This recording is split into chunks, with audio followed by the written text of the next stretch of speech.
एक पुराना मंदिर था जो वर्षों से वीरान पड़ा हुआ था। वहां कोई नहीं जाता था, खासकर रात के समय। उस मंदिर के पास के लोग कहते थे कि वहां एक आत्मा का वास है जो अपने काले सिंदूर के कारण प्रसिद्ध थी। उसकी कहानी कई साल पुरानी थी, पर लोग अब भी उसे सुनकर कांप उठते थे। यह कहानी शुरू होती है राधा से, जो गांव की सबसे सुंदर लड़की थी। राधा की खूबसूरती की चर्चा आसपास के सभी गांवों में होती थी। उसकी शादी की बात चल रही थी और माता पिता भी बहुत खुश थे कि राधा के लिए एक अच्छे घर का रिश्ता मिला है। लेकिन राधा का एक अजीब सा शौक था। उसे काले सिंदूर का बहुत लगाव था। गांव की औरतें सिंदूर को अपने सुहाग की निशानी के रूप में लगाती थीं, लेकिन काले रंग का सिंदूर अपशकुन माना जाता। राधा इस बात की परवाह नहीं करती थी। वह हर रोज अपने माथे पर काले रंग का सिंदूर लगाती थी। गांव के बड़े बुजुर्ग राधा को समझाने की कोशिश करते, लेकिन वह हमेशा हंसकर उनकी बात टाल देती। एक दिन गांव की एक बूढ़ी औरत ने राधा को चेतावनी दी, काले सिंदूर का इस्तेमाल मत कर, यह अशुभ होता है। इस सिंदूर में बुरी शक्तियां होती हैं। यह केवल उन आत्माओं के लिए होता है जिनकी अधूरी इच्छाएं होती हैं। दोस्तों, अभी तक यदि आपने वीडियो को लाइक नहीं किया है तो लाइक जरूर करें। देखिए फिर क्या हुआ। राधा ने उसकी बात पर ध्यान नहीं दिया और काले सिंदूर का इस्तेमाल जारी रखा। धीरे धीरे राधा के साथ अजीब घटनाएं होने लगीं। कभी उसे रात में अजीब अजीब सपने आते, कभी मंदिर के पास से गुजरते समय किसी की रहस्यमयी आवाज सुनाई देती। उसके घर के आसपास रहस्यमयी घटनाएं होने लगीं। दरवाजे अपने आप खुलने बंद होने लगे और उसे ऐसा महसूस होने लगा कि कोई उसे देख रहा है। एक रात राधा को एक सपना आया जिसमें उसने एक अजीब सा चेहरा देखा। एक खूबसूरत औरत जिसकी मांग में वही काला सिंदूर लगा था। वह औरत उसकी तरफ देख रही थी और धीरे धीरे उसके पास आ रही थी। उसकी आंखें लाल थीं और उसकी मुस्कान भयानक थी। राधा ने डर कर चिल्लाने की कोशिश की, लेकिन उसकी आवाज बंद हो गई। वह सपना इतना डरावना था कि राधा की नींद टूट गई। वह पसीने से लथपथ थी और उसे महसूस हो रहा था जैसे कोई उसकी बगल में खड़ा है। अगले दिन राधा ने उस सपने के बारे में अपनी मां को बताया। उसकी मां ने उसे मंदिर में जाकर पूजा करने की सलाह दी ताकि कोई भी बुरी आत्मा उससे दूर रहे। राधा भी अब डरने लगी थी, इसलिए उसने तुरंत मंदिर में जाकर पूजा करने का फैसला किया। जब वह मंदिर पहुंची तो उसे वहां का माहौल बहुत भारी महसूस हुआ। वह जैसे ही मंदिर के अंदर दाखिल हुई, उसे महसूस हुआ कि कोई उसे देख रहा है। वहां अजीब सी ठंडक थी और मंदिर के अंदर एक अजीब सी गंध आ रही थी।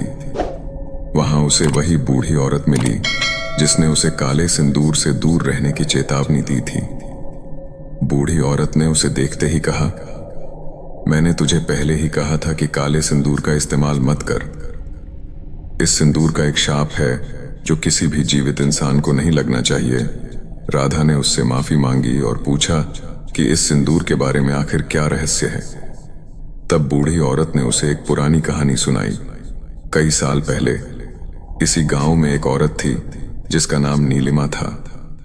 नीलिमा बहुत खूबसूरत थी और उसने काले सिंदूर का उपयोग किया।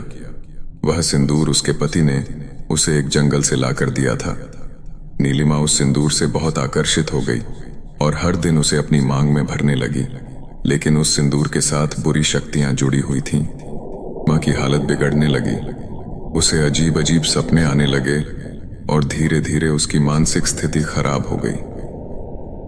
एक दिन गांव वालों ने उसे मंदिर में पागलों की तरह चिल्लाते हुए पाया और उसने वही काला सिंदूर अपनी मांग में भर लिया था।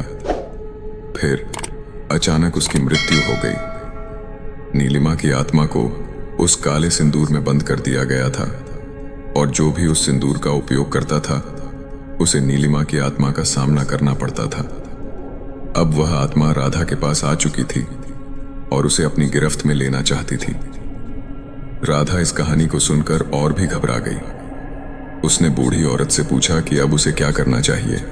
बूढ़ी औरत ने उसे बताया कि केवल उसी मंदिर में उसे रात के समय एक विशेष पूजा करनी होगी जिससे वह आत्मा शांत हो सके। लेकिन इसके लिए उसे बड़ी हिम्मत और संयम रखना होगा, क्योंकि रात के समय उस आत्मा का प्रभाव बढ़ जाता है। राधा ने हिम्मत जुटाई और पूजा करने का निश्चय किया। रात होते ही वह मंदिर में गई और जैसा कि बूढ़ी औरत ने बताया था, उसने पूजा शुरू की। वह मंत्र पढ़ने लगी और अपनी आंखें बंद कर लीं। लेकिन जैसे ही उसने आंखें बंद की, उसे फिर वही अजीब सी ठंड महसूस होने लगी और किसी ने धीरे धीरे उसके कंधे पर हाथ रखा। राधा ने साहस जुटाकर अपनी आंखें खोलीं तो उसके सामने वही काले सिंदूर वाली औरत खड़ी थी जो उसे अपने सपने में दिखाई दी थी। उस औरत ने काले सिंदूर से अपनी मांग भरी थी और उसकी लाल आंखें राधा को घूर रही थीं। वह धीरे धीरे राधा के पास आ रही थी और उसके कदमों की आवाज मंदिर की गूंज को और भयानक बना रही थी। राधा की हालत खराब हो रही थी, लेकिन उसने हिम्मत नहीं हारी और अपनी पूजा जारी रखी। उस आत्मा ने राधा से कहा, तुमने मेरे काले सिंदूर का इस्तेमाल क्यों किया? यह केवल मेरे लिए था। तुमने मेरी निशानी को चुराया है और अब मैं तुम्हारी आत्मा को अपने साथ ले जाऊंगी। राधा ने जोर से मंत्रों का उच्चारण करना शुरू किया, जिससे आत्मा की शक्ति कम होने लगी। धीरे धीरे वह आत्मा चीखने लगी। उसकी आवाज बहुत डरावनी थी, लेकिन राधा ने अपनी पूजा जारी रखी। आखिरकार आत्मा ने राधा को छोड़ दिया और काले धुएं में बदलकर गायब हो गई। राधा ने राहत की सांस ली और तुरंत अपने माथे से काले सिंदूर को पोंछ दिया। उसने अपनी गलती समझ ली थी कि कुछ चीजें केवल उनकी होती हैं जो इस दुनिया में नहीं हैं। उसने ठान लिया कि वह फिर कभी काले सिंदूर का उपयोग नहीं करेगी।